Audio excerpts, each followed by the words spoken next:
మాజీ ముఖ్యమంత్రి వర్యులు తన సహజ శైలిలో ఈరోజు మీడియాతో మాట్లాడడం చూసాం. ఎప్పుడు నేను పెద్ద అనుభవస్తుని, దేశంలోనే నా అంత అనుభవం ఉన్నటువంటి నాయకుడు లేడు అని చెప్పేటువంటి వ్యక్తి ప్రెస్ మీట్ పెట్టేటప్పుడు ఆయన ఇచ్చేటువంటి సందేశం లాగానో ఏదో రకంగా ఒక మెసేజ్ అన్నది ఉన్నప్పుడు మాట్లాడాల్సిన పరిస్థితి ఉంటుంది మామూలుగా అయితే. కానీ తన సహజ శైలిలో ఏదైతే పచ్చ మీడియా రోజు జగన్ని ఎలాగా తిట్టుదండకం చేయాలి, ఎలాగ తన ఇమేజ్ తగ్గించాలి అటువంటి ప్రయత్నాలు చేస్తూ ఉంటుందో దానికి అడిషనల్గా ఈరోజు మీరే కాదు నేను కూడా ఉన్నానని గుర్తు చేయడానికి ఆ బురజరెడ్డి కార్యక్రమంలో మాట్లాడడం చూసాం. మామూలుగా తను మాట్లాడే భాషలో బుద్ధి ఉందా, జ్ఞానం ఉందా అన్నటువంటి రీతిలో ఆయన మాట్లాడారు. మేము కూడా అలాంటివి మాట్లాడచ్చు, కానీ మాకు సంస్కారం అంటున్నది ఒకటి ఉంటుంది. మీరు మాట్లాడే మాటలు చాలా కూడా ఒక్కసారి మీరు చెప్తుంటారు ఏదో మీరు పెద్ద గాంధీవాది టైప్లో మీరు వాడుతున్నటువంటి భాషను ఒక్కసారి మీరు మననం చేసుకోండి. మేము అనొచ్చు ఆ మాటలు, కానీ అవి ఎలా మీకు లేవు అటువంటిది అందరికీ తెలుసు కాబట్టి మేము ఆ మాటలు అనదలుచుకోలేదు. సహజంగానే గౌరవ ముఖ్యమంత్రి వర్యులు జగన్మోహన్ రెడ్డి గారు ఎప్పుడు కూడా ఇటువంటి మాటలు మాట్లాడాల గురించి ఆయన ఎప్పుడు కూడా లెక్కలేక పెట్టుకోరు. తన పర్యటన ఢిల్లీలో విజయవంతం అవుతుందని, తనను ప్రధానితో పాటు మొత్తం కేంద్ర మంత్రులందరూ కూడా కలుస్తూ రాష్ట్ర ప్రయోజనాలు కాపాడే విషయంలో, రాష్ట్రానికి సంబంధించిన నిధులు విధులు విషయంలో అందరితో చర్చిస్తున్నటువంటిది చూసి తట్టుకోలేక, ఓర్వలేక, గతంలో లాగా అక్కడికి వెళ్ళారు పలానా వాళ్ళు అపాయింట్మెంట్ ఇవ్వలేదు, ఇక్కడికి వెళ్ళారు వాళ్ళు తలంటి పంపించారు అన్నటువంటి రాతలు గతంలో రాసేవారు. ఆ రాతలు ప్రజలు ఎవరు నమ్మట్లేదు అన్నటువంటి దాంతో ఇప్పుడు ఈయన బయటకు వచ్చి దాన్ని డైవర్ట్ చేసేటువంటి ప్రయత్నం చేసి ఒక్క రాష్ట్రానికి సంబంధించినటువంటి దాంట్లో ఆయన అర్థం ఏం మాట్లాడారో తనకే తెలియకుండా ఏదేదో మాట్లాడేసి వెళ్ళిపోయారు. ఈరోజు మేము మళ్ళీ రిపీట్ చేస్తున్నాం, చంద్రబాబు నాయుడు గారు చెప్తున్నటువంటి అమరావతి అన్నటువంటిది లేదు అక్కడ. ఆయన కేవలం మరొకసారి రిపీట్ చేస్తాను, అది భ్రమరావతి మాత్రమే.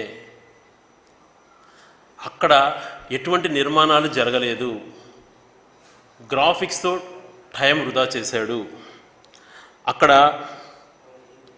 ఐకాన్ బ్రిడ్జిలు లేవు, ఆయన ఏదో గ్రాఫిక్స్లో చూపించినటువంటి ఇడ్లీ పాత్ర ఉన్నటువంటి స్ట్రక్చర్స్ లేవు, కనీసం డ్రైనేజ్ లేదు, తాగునీరు లేదు, ఐఏఎస్లకు ఐపీఎస్లకు నిర్మిస్తున్నటువంటి క్వార్టర్స్ని కనీస దశలో కూడా అది చేయలేదు.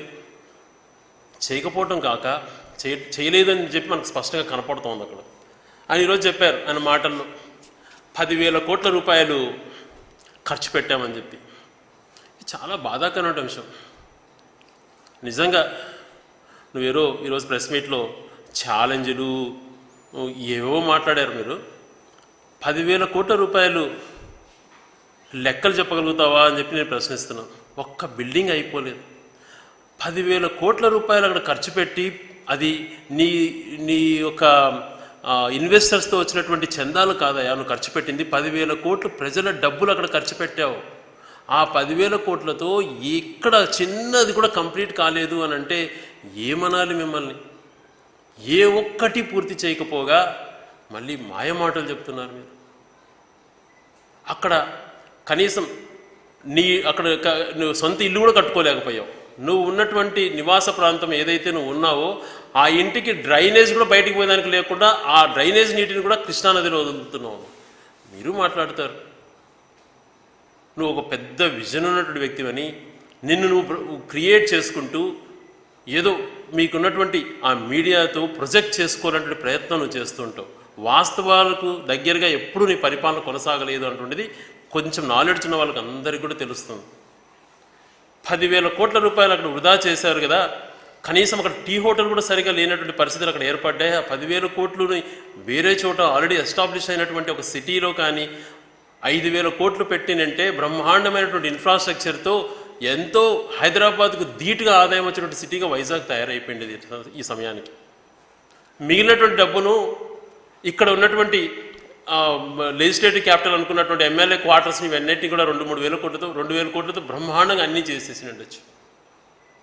మిగిలిన డబ్బుతో హైకోర్టుతో సహా అన్నీ కూడా కంప్లీట్ చేసిండొచ్చు. ఈ డబ్బుతోనే దాదాపుగా మనము 80 to 90% 10,000 కోట్లతో 3 రాజధానులు కంప్లీట్ చేసే పరిస్థితి ఉన్నటువంటి అవకాశాన్ని చేజార్చి రాష్ట్ర ప్రతిష్టను నువ్వు దెబ్బతీసి మళ్ళీ మేము దెబ్బతీసినట్టుగా మాట్లాడుతున్నాం.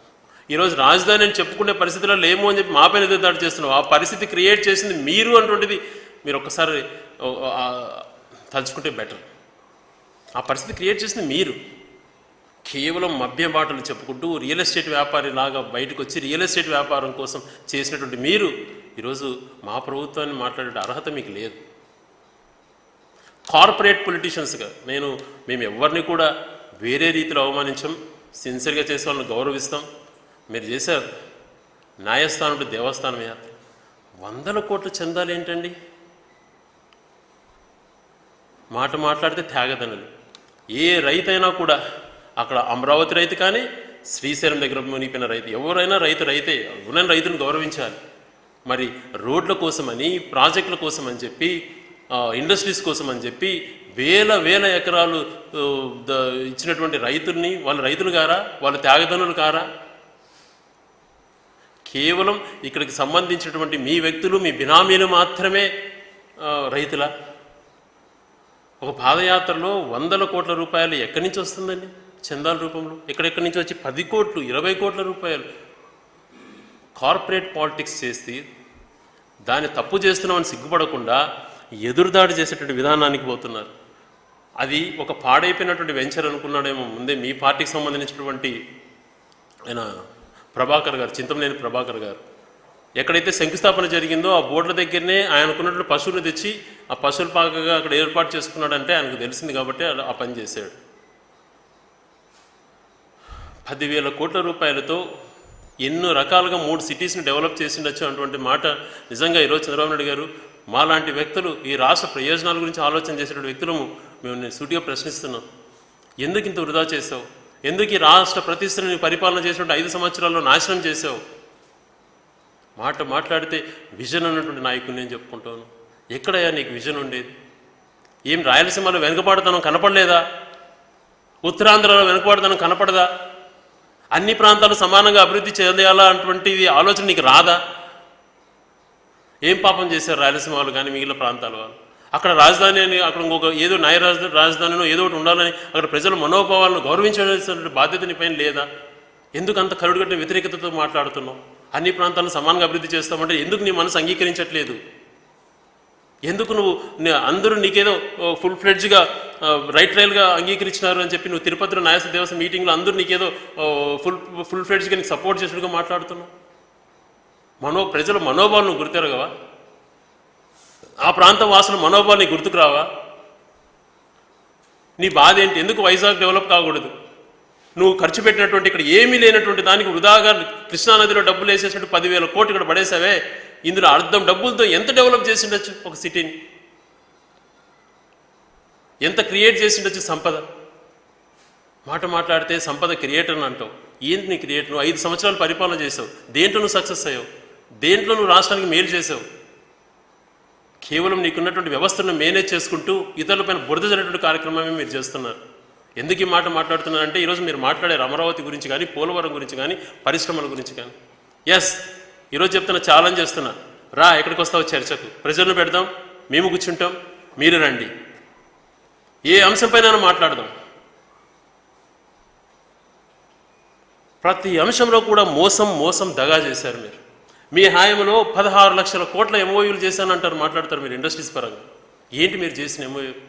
వైజాగ్లో సమిట్ అని పెట్టి దాదాపుగా 100 కోట్ల రూపాయలు బిల్లులు చేసుకొని మీ ఇష్టానుసారము తినేసి ఈవెంట్ మేనేజ్మెంట్స్కి డబ్బులు ఇచ్చి అక్కడ ఎవరెవరినో నేను చూసినటువంటి ఫొటోస్లో నర్సరావుపేటకి సంబంధించినటువంటి ఒక టీచరు ఇట్లాంటి వాళ్ళందరితో కూడా ఫోటోలు పెట్టి పెట్టుబడి పెడుతున్నాడు అని చెప్పి వాళ్ళ ఫోటోలు దిగించి ఇలాంటి తప్పిదాలు చేసినందుక నేను క్షమించాలి? నువ్వు విజన్ మనిషివా? ఈరోజు అంకెలతో సహా చెప్తాం. నీ హాయంలో పరిపాలన చేసినటువంటి నీ 5 సంవత్సరాల పరిపాలనలో ఆంధ్రప్రదేశ్ రాష్ట్రం విడిపోయిన తర్వాత 5 సంవత్సరాల్లో కరోనా లేని టైంలో మంచిగా ఇన్వెస్ట్మెంట్స్ వచ్చే టైంలో ఈ రాష్ట్రంలో పెట్టుబడులు మొదలయ్యింది కేవలం 20,000 కోట్ల మాత్రమే. మా ప్రభుత్వం వచ్చినాక జగన్మోహన్ రెడ్డి గారు ముఖ్యమంత్రి అయిన తర్వాత లో ప్రొఫైల్లో ఎటువంటి ఆర్భాటాలు లేకుండా దాదాపుగా ఇప్పుడు గ్రౌండ్ అయింది 40,000 కోట్ల రూపాయల ప్రాజెక్ట్స్. నీకు గణాంకాలు కావాలన్నా ఎక్కడెక్కడ ఏం స్టార్ట్ అయింది కూడా నీకు లిస్ట్ పంపిస్తాను, ఒకసారి చూసుకోండి. శ్రీ సిటీలో ఏం స్టార్ట్ అయినాయి, కడపలో మ్యానుఫ్యాక్చరింగ్ యూనిట్ అక్కడ చేసేటువంటివి ఇవన్నీ కనపడలేదా నీకు? ఎందుకు నీకు ద్వేషం? కళ్ళు గంతులు కట్టుకుంటావా? నువ్వు ఒక్కడికే నాలెడ్జ్ ఉంది, ఇంకెవరికి లేదనేటువంటి మెసేజ్ ఇవ్వాలన్నటువంటి దాన్ని తాపత్రయం.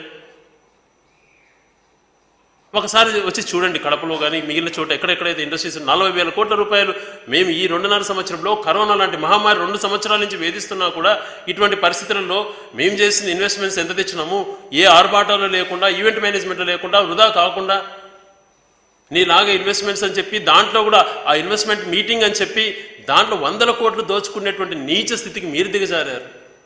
అలాంటి డబ్బులు ఎక్కడ వృధా కానియకుండా ఏమాత్రము నీలాగా ప్రతి ఒక్కటి కూడా డప్పు కొట్టుకోకుండా సైలెంట్గా జరిగేటువంటి కార్యక్రమాలు చేయాల్సిన బాధ్యత నాయకులపైన ఉంటుంది. ఆ బాధ్యత మాకుంది. మా బాధ్యత మేము ఎప్పుడు మర్చిపోము. నీలాగా డ్రామాటిక్ కాదు, ప్రతిదీ డ్రామా చేయదు. పోలవరం గురించి మాట్లాడారు మీరు. పోలవరం అంటే ప్రాజెక్టు సంబంధించి అదే కాంట్రాక్టర్కి ఇచ్చాను అని చెప్పావు. సబ్ కాంట్రాక్టర్కి ఏమి ఇచ్చావో, ఏ రకమైన బిల్లులు చేసావో అందరికీ తెలిసిన అంశం. ఏ రకం అవినీతి చేశారు మీరు చెప్తూ పోలవరం గురించి మాట్లాడుతూ ఈ రాష్ట్ర ప్రభుత్వానికి దానిపైన అవగాహన లేదని మాట్లాడుతున్నాం. ఈ ప్రభుత్వానికి అవగాహన ఉంది కాబట్టే ప్రాజెక్ట్ని ఎలా చేయాలనే దాని రీతిలో ఎంత ప్రోగ్రెస్ అక్కడ వచ్చిందో ఒక్కసారి గతంలో నువ్వున్న టైంలో ఏం ప్రోగ్రెస్ ఉంది, ఇప్పుడు ఎంత ప్రోగ్రెస్ ఉందో ఒకసారి వెళ్ళి చూడండి. నీ యొక్క అవగాహన లేమి లోపంతో, నీ యొక్క డబ్బులు కక్కుర్తితో, మీ వల్ల సరైన డిజైన్స్ లేక డయాఫ్రామ్ వాళ్ళు కుంగిపోయింది అని అంటే కారకులు మీరు. ఆ డయాఫ్రామ్ వాళ్ళు కుంగిపోయింది కాబట్టి అక్కడ ఉన్నటువంటి పరిస్థితులన్నీ సెటరేట్ చేస్తూ రీడిజైనింగ్ చేస్తున్నది. దానివల్ల ఆ డిజైన్స్ రావటం కేంద్ర పరిధిలో సిడబ్ల్యూసీ నుంచి త్వరలో రాబోతే ఆ క్లియరెన్సెస్ వల్ల కొద్దిగా ఆలస్యం ఏంటొచ్చు, కానీ అది కూడా మీరు చేసే తప్పిదాల వలన 7-8 వేల కోట్ల రూపాయల అమౌంట్ పెరిగిందనను ఎలా చూపించు? ఊరికే మాట్లాడితే సరిపోతుందా? అక్కడికి సంబంధించి ఏదైతే వాటర్ నిల్వ చేసుకోవాలో దానికి సంబంధించి బ్రిడ్జెస్ కోసం కానీ ఒక చిన్న లిఫ్ట్ యాడ్ అవ్వడంతో దానికి అడిషనల్గా 500-600 crores టెండర్స్ పిలిచారు. కానీ ఈ ప్రభుత్వం ప్రతి ఒక్కటి అకౌంటబిలిటీగా ఉంటుంది అన్నటువంటి తెలుసు నీకు. కానీ వృధాగా ప్రెస్ మీట్లు పెట్టడం, మాట్లాడడం, నిందించడం. రండి పోలవరంకి వెళ్దాం. మీ హాయంలో ఏం చేస్తారో మేమేం చేస్తామో ప్రాజెక్టు గురించి నీ అవగాహనలు ఏమిటో, నీకున్నటువంటి సరైనటువంటి డిజైన్ ప్లానింగ్ లేక, అవగాహన లేక ఆ ప్రాజెక్ట్ని నాశనం చేయాలని ప్రయత్నం చేస్తున్నారు మీరు. ఒక ప్లాన్, ఒక వ్యూహం, ఒక ప్రాజెక్ట్ కట్టేటప్పుడు ఎలా చేయాలన్నటువంటిది కనీస జ్ఞానం లేకుండా చేశారు మీరు మాట్లాడతారు. ఈ రాష్ట్రానికి పోలవరం లేదు, అమరావతి ఎవరు నాశనం చేసింది? మీరు నాశనం చేశారు. ఇదే పరిస్థితిలో ఇలా కాకుండా ముందస్తు వ్యూహంతో అక్కడ ఉన్నటువంటి ఇక్కడ ఖర్చు పెట్టిన డబ్బుతో ఎంత మహానగరం నిర్మించి ఉన్న చోటను ఎంత బాగా చేసిండొచ్చు. అక్కడ నయారావిపూర్లో ఏం చేశారు? నీ యొక్క స్వార్థం కోసం, నీ అనుచరుల కోసం, నీ బినామీల కోసం రాష్ట్రాన్ని నాశనం చేసి మీరు ఈరోజు ఏదో జరిగిపోయినట్టుగా మాపైన ఎదురుదాడి చేస్తున్నారు. ఎదురుదాడి చేసి ఇంత మాట్లాడేది మీరా మేమా? ఈరోజు మీరు మాట్లాడిన ప్రతి పాయింట్కి మేము ఆన్సర్ ఇవ్వడానికి మేము రెడీగా ఉన్నాం. మీకు ఆ ధైర్యం ఉందా? పెట్టుబడుల గురించి చెప్పాను క్లియర్గా. ఈ రాష్ట్ర ప్రభుత్వం ఏం చేస్తుందో, పోలవరం గురించి ఈ రాష్ట్ర ప్రభుత్వం ఏం చేస్తుంది, మీ తప్పిదాలు ఏందనేది నేను చెప్తున్నాను. 10,000 కోట్ల నీ నోటితో చెప్పినటువంటి నువ్వు ఆడ కనీసం ఒక చిన్న ప్రాంతం కూడా కంప్లీట్ అయ్యింది అని చూపించుకోలేకపోతున్నా అంటే ఎవరు వైఫల్యం? మరి ఒక రాష్ట్ర ముఖ్యమంత్రిని బ్రాండ్ అంబాసిడర్ ఉండాలని మాట్లాడుతున్నాను. ఒక రాష్ట్ర ముఖ్యమంత్రి ఎలా ఉండాలంటే పలానా చేశాను అని చూపించేటువంటి పరిస్థితిలో ఉండాలి. నేను చేయాలనుకున్నాను, నేను కలగన్నాను, నేను భ్రమింపజేసుకున్నాను అన్నటువంటి మాటలు మాట్లాడడం కాదు. అది ఎప్పుడు మీరు అలాగే మాట్లాడుతుంటారు. ఎందుకంటే మీ గత చరిత్ర చాలా చూశాను నేను. హైదరాబాద్ నేను నిర్మించాను, ఈ రోజుకి మళ్ళీ మాట్లాడుతూనే ఉన్నారు మీరు. మరి కూలి కుతుబ్ షాహీ నిర్మించడం నాకు తెలియదు, కానీ ప్రతి ఒక్కటి మీరు నిర్మించాలని మాట్లాడుతున్నారు. ఐటీ గురించి ఆ టైంలో మీరు కాదు కదా, మీ బామర్ది బాలకృష్ణ సీఎంగా ఉన్నా కూడా అదే జరిగింది అక్కడ. అది ఐటీ భూమ్. ఆ టైంలో ప్రతి సిటీస్, పూణే కానీ, బాంబే కానీ, 2 tier సిటీస్ అన్నీ కూడా అదే రకమైన రీతిలో డెవలప్ అయినాయి. మరి మనకంటే కూడా బెంగళూరు ఎన్ని రెట్లు ఎక్కువగా ఉంది. ఆడ ఎస్ఎం కృష్ణ అన్నీ చేసాడని చెప్పట్లేదే. దాన్ని పట్టుకొని నువ్వు పెద్ద సక్సెస్ఫుల్ మ్యాన్గా క్రియేట్ చేసుకుంటావు నీకు నువ్వు. అది నీ యొక్క హార్డ్ వర్క్ కాదు, నీ యొక్క విజను కాదు. అది ఆ సమయంలో ఎవరు ముఖ్యమంత్రిగా ఉన్నా ఎస్సైడ్ నవ్వు, బాలకృష్ణ ముఖ్యమంత్రిగా ఉన్నా అదే జరిగేది అక్కడ. అలాగే అలాంటి పరిస్థితుల్లోనే మనకన్నా హెడ్గా మరి బెంగళూరు పూణే జరిగినాయని అంటే మరి వాళ్ళు ఎప్పుడు చెప్పట్లేదు. నేను నిర్మించిన బెంగళూరు అని ఒకరు, నేను నిర్మించిన పూణే అని ఒకరు, నేను నిర్మించిన చెన్నై అని ఎవరు చెప్పట్లేదే. అది కాలానుగుణంగా ఆ సమయానికి వచ్చే భూమిలో వాళ్ళు చేసుకుంటే ఐటీ వస్తే దాన్ని క్రెడిట్లు వేసుకుని దాన్ని నిర్మించానుకోండి, అమరావతి నిర్మింపజేస్తాను అని చెప్పి ఇక్కడ నువ్వు రియల్ ఎస్టేట్ వ్యాపారం కోసం చేసి వ్యాపారం చేసి ఒక రియల్ ఎస్టేట్ లాగా మారిపోయి ఇష్టానుసారంగా రాష్ట్ర ప్రతిష్టను దిగజార్చింది మీరు కాదా? మరి హైదరాబాద్ నిర్మించిన అంటున్నా, నీకు 5 సంవత్సరాల టైం ఉన్నప్పుడు ఎందుకు ఒక చిన్నది కూడా కంప్లీట్ చేయలేకపోయినావు? ఇక్కడ ఏం చేశారు? 10,000 కోట్లు. బాధ అనిపించదా నీకు? ఇవన్నీ కప్పిపుచ్చుకోవడం కోసం డ్రామాలు ఆడుతూ వైసీపీ పైన ఎదురుదాడి చేస్తుంది. రెవెన్యూ లోటు గురించి ఆయన మాట్లాడుతున్నాడు సిగ్గు లేకుండా. చంద్రబాబు ప్రభుత్వంలో చేసినటువంటి అప్పులకు ఈ రోజుకి ప్రతి నెల 3,000 కోట్లు ఈ ప్రభుత్వం చెల్లిస్తాం. ఇది నిజంగానే చెప్పగలుగుతారా బాబు గారు మీరు? దాదాపుగా 3,000 కోట్ల వడ్డీల రూపంలో మీరు చేసిన అప్పులకు ఈ ప్రభుత్వం చెల్లిస్తాం. సంపదను కొల్లగొట్టింది ఎవరు? మీరు. రాష్ట్ర ప్రతిష్టను దిగజార్చి వృధాగా డబ్బులు ఖర్చు పెట్టి ఈవెంట్ మేనేజ్మెంట్స్ కోసం, స్పెషల్ ఫ్లైట్స్ కోసం నీ 100,000 కోట్ల రూపాయలు దుర్వినియోగం చేసి 3.5 లక్షల కోట్లను పైగా అప్పులు చేసి మీరు ఏ రకంగా ప్రజలకు సాయం చేయకుండా, ఏది అందించకుండా దుర్వినియోగం చేసి అప్పుల పాలు చేసి మళ్ళా మాపైన ఎదురుదాడి చేస్తున్నారు. సంక్షేమ కార్యక్రమాల్లో ఆయనను చూసి మేము చేస్తున్నామంట. ఆయన ఎన్నికల 2 నెలల ముందు మొదలుపెట్టి ఎలక్షన్స్ 2 రోజులు ఉండగా ఎలక్షన్ నోటిఫికేషన్ వచ్చినాక కొన్ని కార్యక్రమాలు చేసే ప్రయత్నం చేసి 5 సంవత్సరాల పొడుగునా చేసినట్టుగా బిల్డప్ ఇస్తున్నాడు. ఎస్, మా ముఖ్యమంత్రి గారు చెప్పింది రైట్. జనవరి 2019 వరకు మీరు ఇస్తున్నది కేవలం 39 లక్షల పెన్షన్లు మాత్రమే, డబ్బులు 400 కోట్ల రూపాయలు మాత్రమే. మా ప్రభుత్వం ఏర్పడిన రోజు నుంచి మేము ఖర్చు పెడుతుండేది నెలకు 1,500 కోట్లు. మేము ఇస్తున్న పెన్షన్ 61 లక్షల మందికి. ఏది కూడా మాట్లాడడం ఏదో ఇంగ్లీష్ మీడియం గురించి మాట్లాడాను అంటే పేదలు English medium, SC ST BC మైనారిటీలు ఎవరు కూడా ఇంగ్లీష్ మీడియం చదువుకోకూడదు. మరి నీ కొడుకు నీ మానవుడు ఏ మీడియం చదువుతున్నారు? ఏ మీడియం చదివారు? వాళ్ళు పేదవారు ఎవరు కూడా ఇంగ్లీష్ మాట్లాడకూడదు. మళ్ళా దాన్ని చెప్పిన అన్ఎథికల్ ఆయన మాట్లాడే భాష నిజంగా ఆయన ఏమన్నా నాకు అర్థం కాదు. అమెరికాలో అందరూ ఇంగ్లీష్ మాట్లాడతారంటే అక్కడ అందరికీ ఉద్యోగాలు ఉన్నాయని అడుగుతున్నాడు. ఆ లాజిక్ ఏందో ఆయన చెప్పాలి. మరి మనకు అమెరికాలో ఉన్నటువంటి అన్ఎంప్లాయ్మెంట్ రేట్ ఎంత, మన ఇండియాలో ఉన్న అన్ఎంప్లాయ్మెంట్ రేట్ ఎంత తెలుసా ఆయనకి? అమెరికాలో ఉన్నటువంటి తలసరి ఆదాయం ఎంత, మన తలసరి ఆదాయం చెప్పగలుగుతాడా ఆయన? అంటే కేవలం ఈ ప్రభుత్వం ఆలోచన చేసింది ఏంటంటే పేదవారు ఎవరైతే మీరు పోయి స్కూల్స్కి వెళ్ళి కనుక్కోండి. చిన్న పసిపిల్లలు కూడా ఇవాళ ఏం చదవాలనుకుంటున్నారు, ఏది చదివితే వాళ్ళ భవిష్యత్తు బాగుంటుందని ఆలోచన చేసుకుంటున్నారు. దాన్ని గౌరవించి మేము ముందుకెళ్దాం అనుకుంటే ఎందుకు నీకు బాధ, ఈ కడుపు మంట? నువ్వు ఎన్ని చేయలేక 14 సంవత్సరాలు పరిపాలన చేశారు మీరు. ఏదన్నా ప్రజల్లో గుర్తింపు పొందినారా?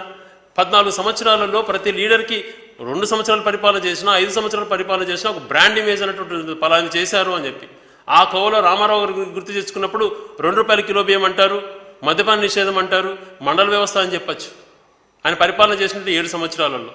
ఇంకా రాజశేఖర్ గారి పేరు చెప్తే ఇప్పుడు 1 గంట నేను సుదీర్ఘంగా చెప్పచ్చు. ఆయన పేరుతో ఏమున్నాయి ఆయన బ్రాండ్స్లో అంటే ఆరోగ్యశ్రీ, ఫీజు రియంబర్స్మెంట్, 108, ఉచిత విద్యుత్తు, ఇలాంటివి ఎన్నో చెప్పుకోవచ్చు. 2.5 సంవత్సరం పరిపాలన చేసినట్టు జగన్మోహన్ రెడ్డి గారి పీరియడ్లో అమ్మఒడి ఏ రూపంలో చేస్తుంది, చేయూత, పెన్షన్లు, తర్వాత ఆసరా లాంటివి చెప్పినట్టుగా చేసుకుంటూ నాడు నేడు కింద హాస్పిటల్, స్కూల్స్ని ఎలా అభివృద్ధి చేస్తున్నాడు అనేది మనకు కనపడుతుంది. మరి నీ 14 సంవత్సరాల పరిపాలనలో ఏది నీ బ్రాండ్? ఏం చేసావని చెప్తావు ప్రజలకి? ఒకటన్నా ఉందా? మీరు ఒక పార్టీ, మళ్ళీ మీరు ఒక నాయకులు, మళ్ళీ ఎదురుదాడి. మళ్ళీ ఒక్కటి కూడా చెప్పుకోలేని పరిస్థితులలో మీరున్నారు అని అంటే ఏమన్నారు? మీరు మాట్లాడుతున్నారు నవరత్నాలు పైన మళ్ళీ విమర్శ చేశాడు ఆయన. అయ్యా చంద్రబాబు నాయుడు గారు, ఈ 2.5 సంవత్సరాల పాలన 31 నెలల్లో దాదాపుగా ప్రజలకు చేర్పించినటువంటి అమౌంట్ డీబీటీ ద్వారా, డైరెక్ట్ బెనిఫిట్ ట్రాన్స్ఫర్ ద్వారా 1,20,000 కోట్లయ్యా. దాదాపుగా 50,000 కోట్లు నాన్ డీబీటీతో ప్రజలకు డైరెక్ట్ నేరుగా చేర్పించినాం. మేము చెప్పేటువంటి బడ్జెట్ దేనికైనా కూడా ప్రభుత్వం దేనికి ఖర్చు పెడతా ఉంది అనేటువంటిది లెక్కలతో సహా చూపించగలుగుతాం. మరి మీరు 3.5 లక్షల కోట్లు అప్పులు చేసి ఏం చేశారు అని అంటే చెప్పలేని పరిస్థితిలో ఉన్నారు. ఈరోజు నీ నోట్ల నుంచి నువ్వే చెప్పాడు 10,000 కోట్లని. ఇంకా ఎంత వృధా చేశారో అక్కడ ఇలాంటి వేస్ట్ కార్యక్రమాలు మీరు చేసి మా పైన ఎదురుదాడి చేస్తున్నారు. నువ్వు పరిపాలన ఎందుకు గుర్తుకు రాలేదు? అమ్మఒడి లాంటి కార్యక్రమానికి ఎందుకు గుర్తుకు రాలేదు? ఈరోజు ఛాలెంజ్ చేస్తున్నాను చంద్రబాబు నాయుడు గారు, మీరు పదే పదే మాట్లాడుతున్నారు కదా. అమ్మఒడి ద్వారా కానీ, ఆసరా ద్వారా కానీ, చేయూత ద్వారా కానీ ఒక గ్రామంలో ఎంత అమౌంట్ వస్తుంది, ఆ అమౌంట్ చేరినటువంటి అక్కచెల్లెల జీవితాలు ఎలా ఉన్నాయనేటువంటిది ఒక్కసారి పరిశీలన చేసుకోండి. మీరు రండి, నార్వారిపల్లెకి వెళ్దాం. ఆ నార్వారిపల్లెలో ఎంత డబ్బులు ఈ 2.5 సంవత్సరంలో ప్రజలకు చేరినాయో ఒకసారి ప్రజలతో అడిగి తెలుసుకుందాం. దానివల్ల ప్రజలకు ఉపయోగపడిందా లేదా అన్నది మాట్లాడదాం. మార్చాల్సింది పేదవారి యొక్క జీవన విధానంలో మార్పు కోరుకోవాలా. ఎస్, మేము అంగీకరిస్తాం, రోడ్డు బాగాలేకపోవచ్చు. ఎస్, రోడ్డు కూడా ముఖ్యమే, వేస్తాం. దానికంటే కూడా చనిపోయేటువంటి దీనస్థితికి తగులుతున్నటువంటి పేదవాడి ప్రాణాలు కాపాడడం ముఖ్యం కాదా? ఒక గ్రామంలో మేము ఏ రకమైనటువంటి డబ్బులు ఇచ్చాం, ఆసరా ద్వారా, చేయూత ద్వారా ఒక గ్రామంలో ఇచ్చినటువంటి డబ్బును ఒకసారి కోట్లాది రూపాయలు ఒకసారి చూడండి మీరు ఎంత ఈ గ్రామానికి వచ్చిందో. నీ హామీలో 14 సంవత్సరాల పరిపాలనలో ఏ రోజున నువ్వు దాంట్లో 10% చేసింటావో గ్రామీణ ప్రాంతాలలో కానీ పట్టణ ప్రాంతాల ప్రజలకు కానీ? దీని గురించి రా మాట్లాడదాం. సిద్ధమా మీరు? దాదాపుగా దేవుడు అదృశ్యం వల్ల, మా నాయకుడు చేసిన మంచి కార్యక్రమాల వల్ల ఒక నియోజకవర్గంలోనే 40-50 వేల మంది మహిళలతో డైరెక్ట్గా కలిసినటువంటి వ్యక్తిగా నేను చెప్తున్నాను. వాళ్ళు మాట్లాడిన మాటలు మైక్లో, జగనన్న ఇస్తున్నటువంటి ఈ కార్యక్రమాల వల్ల మా జీవనశైలి మెరుగైంది, మేము కూడా ధైర్యంగా 10,000-20,000 నెలకు సంపాదించుకునేటువంటి స్తోమత మాకు పెరిగింది అంటున్న మాట చెప్పినప్పుడు అది కాదా అభివృద్ధి కిందకి రాదా? అది కాదా ప్రజాపాలన అంటే? ఆర్థికంగా వాళ్ళు స్వశక్తితో ఎదిగేటువంటి పరిస్థితిని ప్రభుత్వం క్రియేట్ చేస్తోంది. నాడు నేడు రూపంలో పాఠశాల రూపురేఖలు మార్చడమే కాకుండా పిల్లల భవిష్యత్తు కోసం ఎంతో బడ్జెట్ ఖర్చు పెడుతూ విద్యకు, దాంతోపాటు మహిళల జీవనశైలిలో మార్పు రావాలనే ఉద్దేశంతో చెప్పిన మాట ప్రకారం ఆసరా ద్వారా డ్వాక్రా రుణాలు మాఫీ చేయడమే కాకుండా, చేయూత ద్వారా మహిళలను ధైర్యం కల్పించి మహిళా మార్టులు ఓపెన్ చేయించడమే కాకుండా, మహిళలను సెల్ఫ్ సఫిషియెంట్గా పెద్ద కంపెనీలతో టైఅప్ చేసుకొని ప్రాక్టర్ అండ్ గ్యామర్ లాంటి కంపెనీస్తో వాళ్ళ జీవన విధానంలో మార్పు చేసే ప్రయత్నం చేస్తుండడం అది గొప్పగా కనపడలేదా నీకు? ఒక గ్రామీణ ప్రాంతానికి వచ్చి తిరిగి వస్తే తెలుస్తుంది మీకు. ఎవరినో ఒక 10 మందిని ఇలా పెట్టుకొని ఎదురుదాడి చేయించుకుంటూ వాళ్ళకి ట్రైన్ చేస్తూ పట్టాభి లాంటి వాళ్ళను ఎలాంటి మాటలు మాట్లాడాలంటే నేర్పించుకొని స్వయానం మీరు కూడా అంత ఎక్స్పీరియన్స్ మనిషి అని చెప్పేటువంటి మాటలు నోరులో మాటలు ఏదంటే అది మాట్లాడుతూ అవగాహన లేకుండా ఏదేదో విమర్శలు చేసి మాట్లాడుతుండడం చూస్తే కేవలం నీకున్నటువంటి ద్వేషం అన్నదే ఇక్కడ కనపడుతాం. కేవలం జగన్మోహన్ రెడ్డి గారిని ద్వేషించే తత్వమే నువ్వు పెట్టుకున్నావు. ఆయన రాజకీయంగా ఎదుగుతున్నాడు అన్నటువంటి బాధ నీకు, ఆయన ప్రజల్లో నాటుకుపోతున్నాడు అన్నటువంటి ఈర్ష మీకు. ఈర్ష, దానికి ఏం మందు ఉండదు. ఎందుకంత ద్వేషం? కార్యక్రమాలు ఇవన్నీ చేసే కార్యక్రమాన్ని కనపడట్లేదా? 1,70,000 కోట్ల రూపాయలు 2.5 సంవత్సరంలో ప్రజలకు డైరెక్ట్గా అకౌంట్లోకి చేరింది అన్నటువంటిది నీకు కనిపించదా? పంచుతున్నాడు. ఆ పంచే డబ్బులు వృధా కాకుండా అక్కడ ఉన్నటువంటి పేద ప్రజలు ఎలా వాడుకొని వాళ్ళ జీవనశైలిలో మార్పులు తెచ్చుకుంటున్నారో ఒక్కసారి వెళ్ళి చూడండి గ్రామీణ ప్రాంతాల్లోకి. అందుకే చెప్పా, వెళ్దాం రా నారావారిపల్లెకు, చూద్దాం ఈ ప్రభుత్వం ఏం చేస్తుంది అన్నటువంటిది నీకు చూపిస్తాం ఇంటింటికి తిరిగి. ద్వేషంతో మాట్లాడదండి బాబు, అన్ని ద్వేషంతోనే మాట్లాడితే ఇది కాదు. ఈ ప్రభుత్వం అక్రమ కట్టడాన్ని కూల్చిందని మాట్లాడుతున్నారు. ఒక ముఖ్యమంత్రిగా పనిచేసిన మీరు, నువ్వు కట్టేటువంటి బిల్డింగ్ అక్రమ సక్రమ అన్నటువంటి ఆలోచన లేకుండా ఇల్లీగల్ కన్స్ట్రక్షన్ నీతోనే చేస్తే రాష్ట్ర ప్రజలకు ఏం మెసేజ్ ఇచ్చినట్టు మీరు? అంటే ఎక్కడైనా కాలువ గట్ల పైన, నది ఒడ్లలో ఒక ముఖ్యమంత్రి కట్టుకున్నాడు కదా అన్నటువంటి రీతిలో చెరువులు, వంకలు, అన్ని వాగులు అన్ని ఆక్యుపై చేసుకోవడం మొదలుపెట్టారు. నువ్వే దానికి మార్గం కల్పించావు. ఒక ముఖ్యమంత్రిగా పనిచేసిన మీరు బాధ్యతగా వివరించేది లేదా? ఒక ఇల్లీగల్ కన్స్ట్రక్షన్ చేయొచ్చా? అది కాకుండా ఏదో కూల్చేశారని మాట్లాడుతున్నాం. కూల్చుకి ఏం చేస్తారు ఇల్లీగల్గా ఉన్నప్పుడు? మెసేజ్ ఇవ్వాలి కదా ప్రజలకు, తప్పయ్యా అలాంటి ఇల్లీగల్గా చేయకూడదు, ఓ ప్రాసెస్ ఉంటుంది, ఒక పద్ధతి ఉంటుంది అటువంటిది చెప్పాల్సిన బాధ్యత లేదా ఆయనకు? ఊరికి ఎదురుదాడి చేసి మాట్లాడడం కాదయా, ఆలోచన చేసుకోవాలి. మరి ప్రత్యేక హోదా గురించి మాట్లాడుతున్నాడు, మేము పోరాటం చేయలేదని చెప్పి. ఆ ప్రత్యేక హోదాని నిర్దాక్షిణంగా చంపేసి అర్ధరాత్రి నీ యొక్క ప్యాకేజీ కోసం బయటకు వచ్చి ప్రత్యేక హోదాతో ఏమొస్తుంది, ప్రత్యేక హోదాతో మిగిలిన రాష్ట్రాలు ఏం బాగుపడ్డాయి, ప్రత్యేక హోదా అవసరం లేదు, ప్యాకేజీ నాకు కావాలి అని చెప్పి అక్కడ వెంటబడి లాబీలను చేసుకొని అర్ధరాత్రి 12 గంటలకు రాష్ట్ర భవిష్యత్తును నాశనం చేసిన మీరు ఈరోజు మళ్ళీ మాట్లాడుతున్నారు. ఇవన్నీ నిన్ను ప్రశ్నిస్తారు అని చెప్పి మాపైన ఎదురుదాడి చేస్తున్నారు. ఇదే మా ముఖ్యమంత్రి గారు తను ఫుల్ మెజారిటీతో ప్రైమ్ మినిస్టర్గా ఇక్కడ ఢిల్లీలో నడి రోడ్డు ఢిల్లీలో మా ముఖ్యమంత్రి గారు అన్నారు ఒకటే మాట, నేను ఎక్స్పెక్ట్ చేసింది ఇది కాదు, నేను ఎక్స్పెక్ట్ చేసినట్టు మా యొక్క సపోర్ట్తోనో ఇంకొక రీజనల్ పార్టీ సపోర్ట్తోనో ప్రభుత్వం ఏర్పాటు చేసినట్టే నిలదీసి ఉండొచ్చు, అయ్యో వీళ్ళకి సింగిల్గా మెజారిటీ వచ్చేసిందే అని అంటున్న మాట మాట్లాడితే ఆ రోజు ఢిల్లీ పెద్దలు కూడా షేక్ అయ్యారు. నీలాగా భయపడే వ్యక్తి కాదు, నీలాగా రెండు నాలుకల ధోరణి ఉండదు. చూస్తున్నాం గతం నుంచి నీ రెండు నాలుకల ధోరణిలో. రీసెంట్గా హిందుస్థాన్ టైమ్స్ ఇంటర్వ్యూ చూశాను నీ యొక్క భాష, వాట్ ఐఎమ్ సేయింగ్ అని చెప్పి మళ్ళీ మొదలుపెట్టావు. అంతకుముందు రాజ్దీప్ ఇంటర్వ్యూలో కూడా ఇలాంటి మాటలే మాట్లాడావు. ఒక దొంగ నిర్దాక్షిణంగా దొరికి దాన్ని సమర్థించుకోవడానికి what I'm saying it's fabricate ఏదేదో వచ్చినా ఇంగ్లీష్లో మాట్లాడి ఆ రోజు రాష్ట్ర పరువు తీసావు. అది రాత్రి పరుగుట్టుకుంటూ వచ్చి కట్టుకున్నావు. మళ్ళీ నిన్న హిందుస్థాన్ టైమ్స్ వాళ్ళు ఇంటర్వ్యూలో క్లియర్గా అడిగారు, which is your stand, are you going with BJP or Congress అన్న మాటకు వాట్ ఐఎమ్ సేయింగ్, నాది రీజనల్ పార్టీ, రెండు కావాలి నాకు. మళ్ళీ ఎన్నికల ముందు ఆ రోజు మోడీని అంత విమర్శించావో ఇప్పుడు ఎందుకు విమర్శించలేకపోతున్నావు? Double standards. నీకు రెండు నాలుకలు కాదు, మా నాలుకలు కౌంట్ చేయలేరు, ఇంతగా నాలుగు తిప్పుతూ ఉంటావు. హిందుస్థాన్ టైమ్స్లో క్లియర్గా నువ్వు దేని నీ స్టాండ్ ఏంది, నేషనల్ పార్టీతో ఏ పార్టీతో పోతా ఉంటే రెండు కావాలంటాడు. ఆ 5 సంవత్సరాల కార్యక్రమం మొదటి 2 ఏళ్ళేమో బీజేపీని కూర్చిపెట్టుకున్నాడు, కాంగ్రెస్ని తిట్టి అదొక పేరు పెట్టుకున్నాడు, అది దీక్ష అని చెప్పి. మళ్ళీ లాస్ట్ 2 ఏళ్ళేమో కాంగ్రెస్ను కూర్చిపెట్టుకొని బీజేపీని తిడితే మళ్ళీ ఇంకొక పోరాటం అని చెప్పి ఒక పోరాట దీక్షకు 40-50 కోట్ల రూపాయలు ప్రజలతో సొమ్మును వృధా చేశాడు. ఇది నువ్వు చేసినటువంటి నీ పరిపాలనలో ఒక క్లారిటీ లేదు నీకు. ఈరోజు జగన్మోహన్ రెడ్డి గారు అన్ని వ్యవస్థలలో ఆయన ప్రజలు చులకనని మాట్లాడుతున్నావే, నేను ఒక్క మాట నేను ప్రశ్నిస్తాను. నీకు ధైర్యం ఉంటే నాకు బీజేపీతో అవసరం లేదు, కాంగ్రెస్తో అవసరం లేదు, జనసేనతో అవసరం లేదు, నేను సింగిల్గా వస్తాను, సింగిల్గా పోటీ చేస్తాను, నా పైన ప్రజలకు నమ్మకం ఉందని నిరూపించుకుంటాను, బయటకు రాను. నీకు ధైర్యం ఉందా? ఒక రాజకీయ నాయకుడు అయితే నువ్వు నిజంగా నీకు నిజంగా నీపైన నీకు నమ్మకం ఉంటే నేను సింగిల్గా పోటీ చేస్తాను, నాకు ఎవరు అవసరం లేదన్న మాట నీ నుంచి రాలేకపోతుంది అని అంటే నువ్వు నీపైన నీకే కాన్ఫిడెంట్ లేదు, ఇంకా నువ్వేం నీ పార్టీ నడుపుతావు? నువ్వు ప్రజల మనోభావాలకు నీకు దగ్గర అయినారు అంటే నిరూపించుకోవాలంటే ధైర్యంగా రా. ఒక్కడివి జగన్మోహన్ గారు రాలేదా? అందరూ ఒకటైనా సింగిల్గా పోటీ చేశాడు కదా. ఈరోజు కూడా తన పైన నాకు నమ్మకం ఉంది, తన పాలన పైన తనకు నమ్మకం ఉంది, తను మంచి చేస్తున్నాడు, కేవలం మనకు మంచి పేరు వస్తుంది అనేటువంటి కుట్రతో మీరంతా ఇవన్నీ కూడా ఈర్ష్యలు ద్వేషాలు చేస్తున్నారు. స్పష్టంగా చెప్పచ్చు, మీ హయాంలో వ్యవసాయ విద్యుత్ విషయంలో బకాయిలు అట్లాగే పెట్టాడు, ధాన్యం విషయంలో బకాయిలు అలాగే పెట్టాడు, విత్తనాల బకాయిలు, ఫీజు రియంబర్స్మెంట్ బకాయిలు, ఆరోగ్యశ్రీ బకాయిలు, ఇలా ఏ రంగాన్ని చూస్తున్నా ప్రతి దానికి కూడా బకాయిలు పెట్టేసేసి దాదాపుగా కాంట్రాక్టులకు ఇవ్వాల్సిన డబ్బులు కూడా 80,000 కోట్ల పెండింగ్లో పెట్టేసి దిగిపోయి అవన్నీ మేము తీరుస్తూ ఉంటే మేమేదో వాళ్ళను నష్టపరుస్తున్నాం వీళ్ళని నష్టపరుస్తామని మాట్లాడుతున్నారు. మీరు కాదా ఈ బకాయిలని పెట్టిపోయింది? మీకు ప్లానింగ్ ఉన్నిందా? లాస్ట్లో దిడ్డంగా మళ్ళీ ముఖ్యమంత్రి అయిపోవాలని చెప్పి ఇష్టానుసారం చేశారు. ఎందుకు ఇన్ని దాంట్లో బకాయిలు పెట్టిపోయారు? మరి మీరు ఇవన్నీ నేను ఎవరు ప్రశ్నించలేదనా?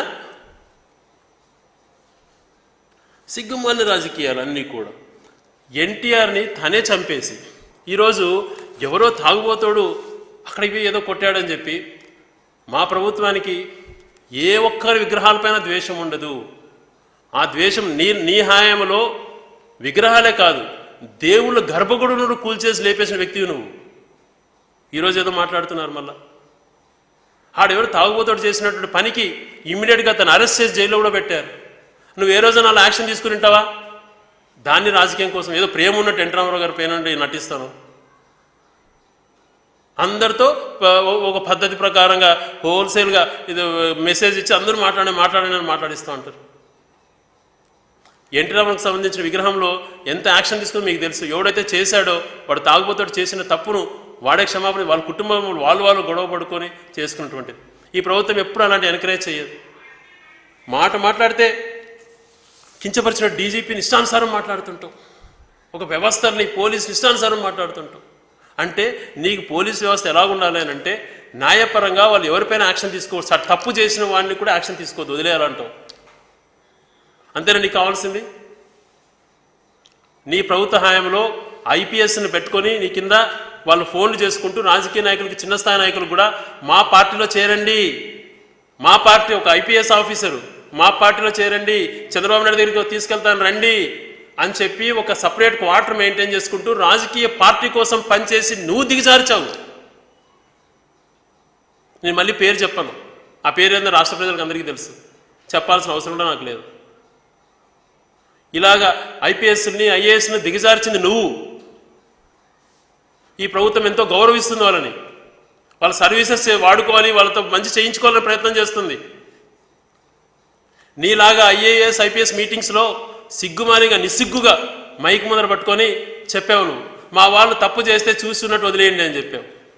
మా పార్టీ వాళ్ళు తప్పు చేస్తే నిస్సిగ్గుగా మాట్లాడేవు నువ్వు ఈరోజు వ్యవస్థల గురించి మాట్లాడతావా? ఏ అర్హత ఉంది నీకు వ్యవస్థల గురించి మాట్లాడడానికి? నీ హయాంలో ఇన్ఛార్జ్ పాలనను పెట్టి శాసనసభ్యులు గౌరవం లేకుండా అంటే గౌరవ ప్రతిపక్ష నాయకుడుగా ఉన్నప్పుడు ఆనాటి జగన్మోహన్ రెడ్డి గారు ఆయన యొక్క పర్మిషన్తో 67 మంది శాసనసభ్యులు పెద్దిరెడ్డి రామచంద్రారెడ్డి గారి ఆధ్వర్యంలో నీ దగ్గర కలవడానికి వస్తే 67 మంది ఎమ్మెల్యేలను అవమానించిన తీరు ఒకసారి గుర్తు తెచ్చుకో. ఎందుకు ఇస్తాను మీకు? అది నీ డబ్బులా? అది ఈ రోజు మేము ఇచ్చినటువంటి ఎమ్మెల్యే గ్రాంట్ అనుకున్నారు మీ తెలుగుదేశం ఎమ్మెల్యేలు ఖర్చు పెట్టుకున్నారు. వ్యవస్థను సర్వనాశనం చేసే ప్రయత్నం చేస్తూ మళ్ళీ మాట్లాడుతాం. ప్రతి ఒక్కటి ఒక మేనేజ్మెంట్గా చేయాలనుకుంటాను. ప్రతి ఒక్కటి నీ జీవితం ఈవెంట్ మేనేజ్మెంట్ టైప్లో ప్రతి ఒక్కటి ఒక ఇదిగా చేసుకోవాలి. ప్రజలకు పాలన అందించాలి, ఒక బాధ్యతగా చేయాలన్నటువంటిది ఏ రోజు నీకు ఉండదు. ఏ రకంగా మీరు విజినిటీకో చెప్పండి, ఏ రకంగా నీకు వ్యూహం ఉందో చెప్పండి. నిన్ను నువ్వు క్రియేట్ చేసుకోవడం కాదే, ప్రజలు నమ్మాలి. నీకు నిజంగా ధైర్యం నీపై నీకు నమ్మకం ఉంటే, నా పైన నాకు నమ్మకం ఉంది, నా పరిపాలన 14 సంవత్సరాలు ముఖ్యమంత్రిగా చేశాను కాబట్టి ధైర్యంగా నేను సింగిల్గా పోటీ చేస్తానన్న మాట నోట్ల నుంచి రానియండి. మరి నీ నోట్ల నుంచి రాణించే ధైర్యం నీకుందా? ఎందుకయ్యా కలుపు మాటలు? బహిరంగ చర్చకు సవాలన్నావు, ఎస్ రెడీ. నేను ఈ మాదిరి ఏ అంటే మాట్లాడాం, కులాల గురించి మాట్లాడావు. కులాలను మతాలను విడదీసేటువంటి ప్రయత్నం చేస్తున్నది ఎవరు? ఏ పార్టీ పుట్టినప్పటి నుంచి ఆంధ్రప్రదేశ్లో కులాలు కూడా వచ్చింది. అంతకుముందు లేనటువంటి కులాలు కూడా ఏ పార్టీ వచ్చిన తర్వాత ఈ రాష్ట్రంలో కులాలు కుంపట్లు ఏర్పడ్డాయి.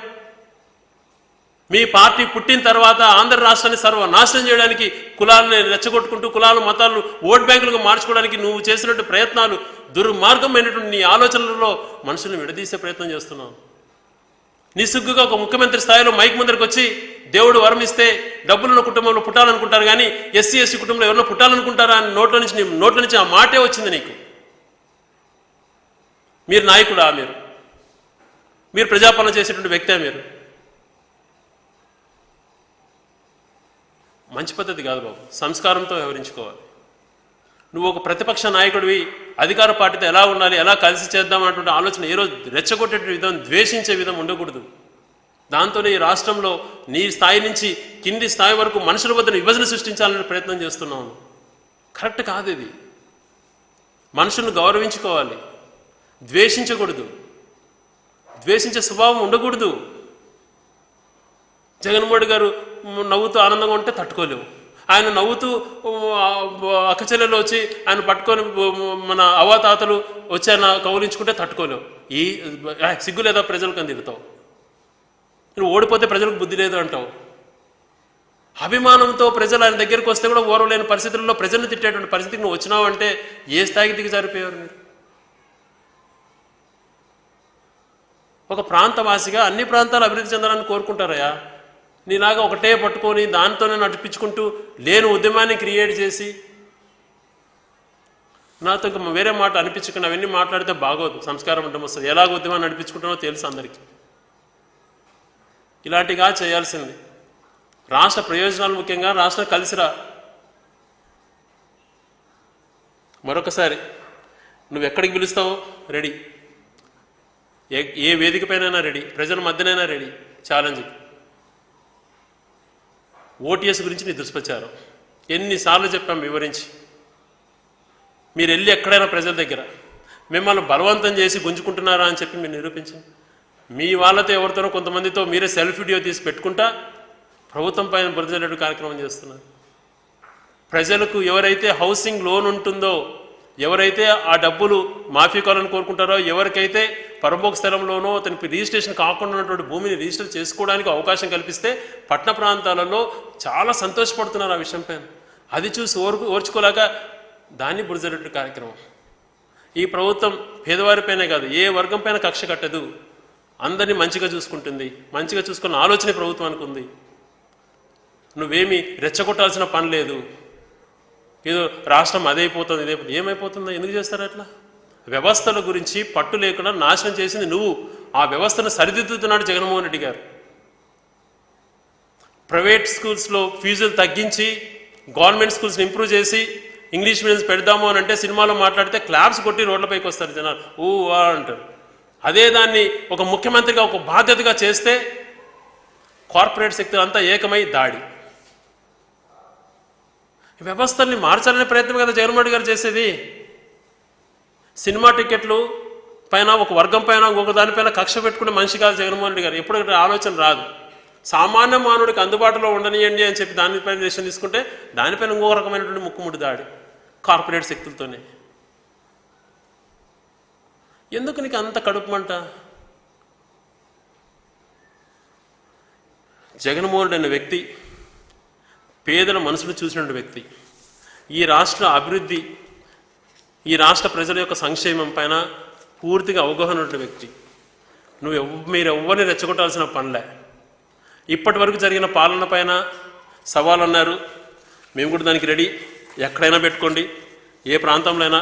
స్టార్ట్ విత్ నారవారపల్లని కూడా తెలియజేసుకుంటూ ఎదురుదాడి సిద్ధాంతాలు మానుకొని ఈ ప్రభుత్వానికి ఏదైనా విషయాల్లో సూచన సలహాలు ఇచ్చి సహకరిస్తే ఒక ప్రతిపక్ష నాయకుడిగా నీకు గౌరవం ఉంటుంది నేను తెలియజేస్తున్నాను. మీరు చూస్తున్నారు ఐ డ్రీమ్ న్యూస్ని. Please subscribe I dreams. For more videos, subscribe I Dream. Please subscribe for more videos. I dream. I dream. For more videos, Subscribe, I dream. Please subscribe. Subscribe I dream channel. Do subscribe. I dream. I Dream ఛానల్ని subscribe చేయండి. do watch I Dream.